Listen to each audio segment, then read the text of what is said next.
Welcome back to Through the Bible in 365. This is the reading for May the 19th, jumping back into 2 Samuel, looking at chapters 19 through 21. And Joab was told, "Behold, the king is weeping and mourning for Absalom." So the victory that day was turned into mourning for all the people. For the people heard it said that day, "The king is grieved for his son." And the people stole back into the city that day, as people who are ashamed steal away when they flee in battle. But the king covered his face, and the king cried out with a loud voice, "O my son Absalom, O Absalom, my son, my son." Then Joab came into the house of the king and said, "Today you have disgraced all your servants who today have saved your life, the lives of your sons and daughters, the lives of your wives, and the lives of your concubines, in that you love your enemies and hate your friends. For you have declared today that you regard neither princes nor servants. For today I perceive that if Absalom had lived, and all of us had died today, then it would have pleased you well. Now therefore arise, go out and speak comfort to your servants. For I swear by the Lord, if you do not go out, not one will stay with you this night. And that will be worse for you than all the evil that has befallen you from your youth until now." Then the king arose and sat in the gate, and they told all the people, saying, "There is the king sitting in the gate." So all the people came before the king, for every one of Israel had fled to his tent. Now all the people were in dispute throughout all the tribes of Israel, saying, "The king saved us from the hand of our enemies. He delivered us from the hand of the Philistines. And now he has fled from the land because of Absalom. But Absalom, who we anointed over us, has died in battle. Now therefore, why do you say nothing about bringing back the king?" So David sent to Zadok and Abiathar the priests, saying, "Speak to the elders of Judah, saying, Why are you the last to bring the king back to his house, since the words of all Israel have come to the king to his very house? You are my brethren, you are my bone and my flesh. Why then are you the last to bring back the king? And say to Amasa, Are you not my bone and my flesh? God do so to me and more also, if you are not commander of the army before me continually, in place of Joab." So he swayed the hearts of all the men of Judah, just as the heart of one man. So they sent this word to the king, "Return, you and all your servants." Then the king returned and came to the Jordan, and Judah came to Gilgal to go to meet the king, to escort the king across the Jordan. And Shimei the son of Gera, a Benjamite who was from Bahurim, hurried and came down with his men of Judah to meet King David. There were 1,000 men of Benjamin with him, and Ziba, the servant of the house of Saul, and his 15 sons, and his 20 servants with him. And they went over the Jordan before the king. Then a ferry boat went across to carry over the king's household, and to do what he thought good. Now Shimei the son of Gera fell down before the king when he had crossed the Jordan. Then he said to the king, "Do not let my lord impute iniquity to me, or remember what wrong your servant did on the day that my lord the king left Jerusalem, that the king should take it to heart. For I, your servant, know that I have sinned. Therefore here I am, the first to come today of all the house of Joseph to go down to meet my lord the king." But Abishai the son of Zeruiah answered and said, "Shall not Shimei be put to death for this, because he cursed the Lord's anointed?" And David said, "What have I to do with you, you sons of Zeruiah, that you should be adversaries to me today? Shall any man be put to death today in Israel? For do I not know today that I am king over Israel?" Therefore the king said to Shimei, "You shall not die." And the king swore to him. Now Mephibosheth, the son of Saul, came down to meet the king. And he had not cared for his feet, nor trimmed his mustache, nor washed his clothes from the day that the king departed until the day he returned in peace. So it was, when he had come to Jerusalem to meet the king said to him, "Why did you not go with me, Mephibosheth?" And he answered, "My lord, O king, my servant deceived me. For your servant said, I will saddle a donkey for myself, that I may ride on it and go to the king, because your servant is lame. And he has slandered your servant to my lord the king. But my lord the king is like the angel of God. Therefore do what is good in your eyes. For all my father's house were but dead men before my lord the king. Yet you set your servant among those who eat at your own table. Therefore, what right have I still to cry out any more to the king?" So the king said to him, Why do you speak any more of your matters? I have said, you and Ziba divide the land. Then Mephibosheth said to the king, Rather let him take it all, inasmuch as my lord the king has come back in peace to his own house. And Barzillai the Gileadite came down from Rogelim and went across the Jordan with the king to escort him across the Jordan. Now Barzillai was a very aged man, 80 years old, and he had provided the king with supplies while he stayed at Mahanaim, for he was a very rich man. And the king said to Barzillai, Come across with me, and I will provide for you while you are with me in Jerusalem. But Barzillai said to the king, How long have I to live, that I should go up with the king to Jerusalem? I am today 80 years old. Can I discern between the good and the bad? Can your servant taste what I eat or what I drink? Can I hear any longer the voice of singing men and singing women? Why then should your servant be a further burden to my lord the king? Your servant will go a little way across the Jordan with the king, and why should the king repay me with such a reward? Please let your servant turn back again, that I may die in my own city, near the grave of my father and mother. But here is your servant, Chimham. Let him cross over with my lord the king, and do for him what seems good for you. And the king answered, Chimham shall cross over with me, and I will do for him what seems good to you. Now, whatever you request of me, I will do for you. Then all the people went over Jordan, and when the king had crossed over, the king kissed Barzillai and blessed him, and he returned to his own place.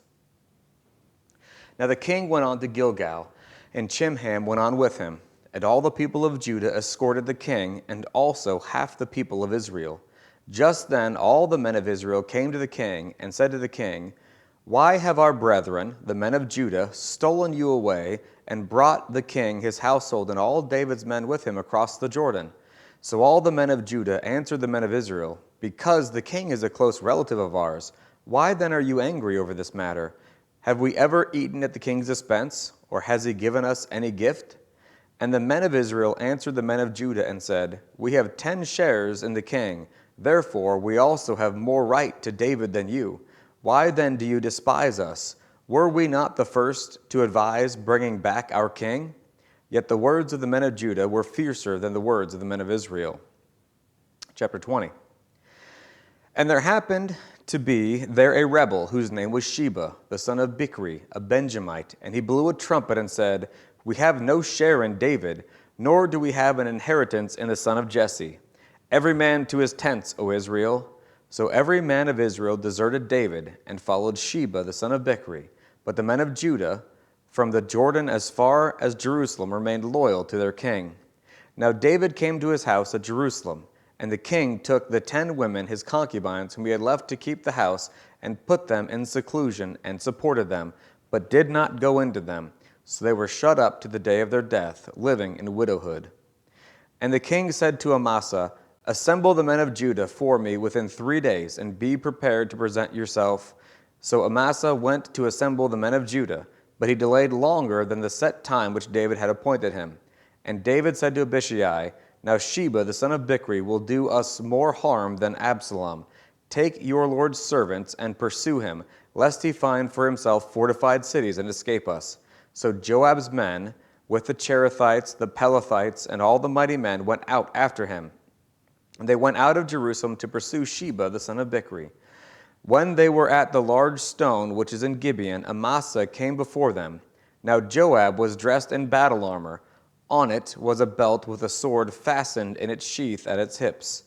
And as he was going forward, it fell out. Then Joab said to Amasa, Are you in health, my brother? And Joab took Amasa by the beard with his right hand and kissed him.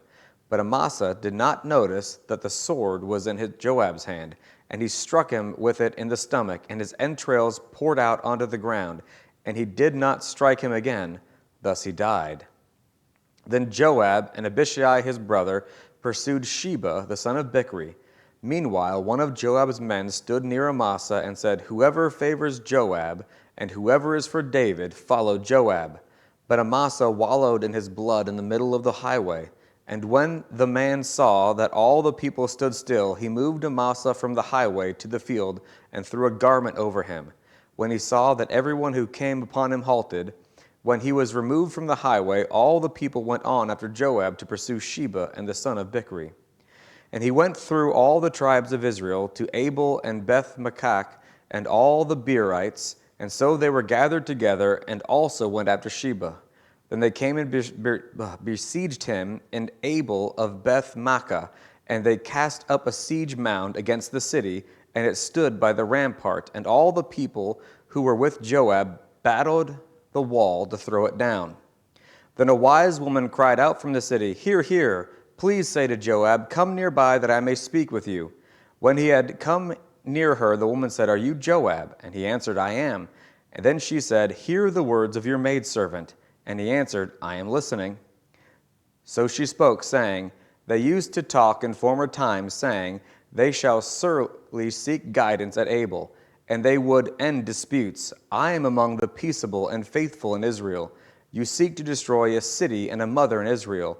Why would you swallow up the inheritance of the Lord?' And Joab answered and said, far be it from me that I should swallow up or destroy. That is not so. But a man from the mountains of Ephraim, Sheba, the son of Bichri by name, has raised his hand against the king, against David. Deliver him only, and I will depart from the city." So the woman said to Joab, "Watch, his head will be thrown to you over the wall." Then the woman, in her wisdom, went to all the people, and they cut off the head of Sheba, the son of Bichri, and threw it out to Joab. Then he blew a trumpet, and they withdrew from the city, every man to his tent. So Joab returned to the king at Jerusalem. And Joab was over all the army of Israel. Benaiah the son of Jehoiada was over the Cherethites and the Pelethites. Adoram was in charge of revenue. Jehoshaphat the son of Ahilud was recorder. Sheva was scribe. Zadok and Abiathar were the priests. And Ira the Jairite was chief minister under David. Chapter 21. Now there was a famine in the days of David for 3 years, year after year. And David inquired of the Lord, and the Lord answered, "It is because of Saul and his bloodthirsty house, because he killed the Gibeonites." So the king called the Gibeonites and spoke to them. Now the Gibeonites were not of the children of Israel, but of the remnant of the Amorites. The children of Israel had sworn protection to them, but Saul had sought to kill them in his zeal for the children of Israel and Judah. Therefore David said to the Gibeonites, "What shall I do for you? And with what shall I make atonement that you may bless the inheritance of the Lord?" And the Gibeonites said to him, "We will have no silver or gold from Saul or from his house, nor shall you kill any man in Israel for us." So he said, "Whatever you say I will do for you." Then they answered the king, "As for the man who consumed us and plotted against us that we should be destroyed from remaining in any of the territories of Israel, let 7 men of his descendants be delivered to us, and we will hang them before the Lord in Gibeah of Saul, whom the Lord chose." And the king said, "I will give them." But the king spared Mephibosheth, the son of Jonathan, the son of Saul, because of the Lord's oath that was between them, between David and Jonathan, the son of Saul. So the king took Armoni and Mephibosheth, the 2 sons of Rizah, the daughter of Aiah, whom she bore to Saul, and 5 sons of Michal, the daughter of Saul, whom she brought up for Adriel, the son of Barzillai, the Mahalathite. And he delivered them into the hands of the Gibeonites, and they hanged them on the hill before the Lord. So they fell, all 7 together, and were put to death in the days of harvest, in the first days in the beginning of the barley harvest. Now Rizpah, the daughter of Aiah, took sackcloth and spread it for herself on the rock from the beginning of harvest until the late rains poured on them from heaven. And she did not allow the birds of the air to rest on them by day, nor the beasts of the field by night. And David was told what Rizpah, the daughter of Aiah, the concubine of Saul, had done. Then David went and took the bones of Saul and the bones of Jonathan his son from the men of Jabesh Gilead, who had stolen them from the street of Bethshan, where the Philistines had hung them, after the Philistines had struck down Saul in Gilboa. So he brought up the bones of Saul and the bones of Jonathan his son from there, and they gathered the bones of those who had been hanged, and they buried the bones of Saul and Jonathan his son in the country of Benjamin in Zelah, in the tomb of Kish his father. So they performed all that the king had commanded, and after that God heeded the prayer for the land. When the Philistines were at war again with Israel, David and his servants with him went down and fought against the Philistines, and David grew faint. Then Ishbi-Benob, who was one of the sons of the giant, the weight of whose bronze spear was 300 shekels, who was bearing a new sword, thought he could kill David. But Abishai, the son of Zeruiah, came to his aid and struck the Philistine and killed him. Then the men of David swore to him, saying, You shall go out no more to battle with us, lest you quench the lamp of Israel. Now it happened afterward that there was again a battle with the Philistines of Gob. Then Sibbecai the Hushathite killed Saph, who was one of the sons of the giant. Again there was war at Gob with the Philistines, where Elhanan the son of Jer-oregim the Bethlehemite killed the brother of Goliath the Gittite, the shaft of whose spear was like a weaver's beam. Yet again there was war with Gath, where there was a man of great stature who had 6 fingers on each hand and 6 toes on each foot, 24 in number, and he also was born to the giant. So when he defied Israel, Jonathan the son of Shimei, David's brother, killed him. These 4 were born to the giant in Gath, and fell by the hand of David and by the hand of his servants.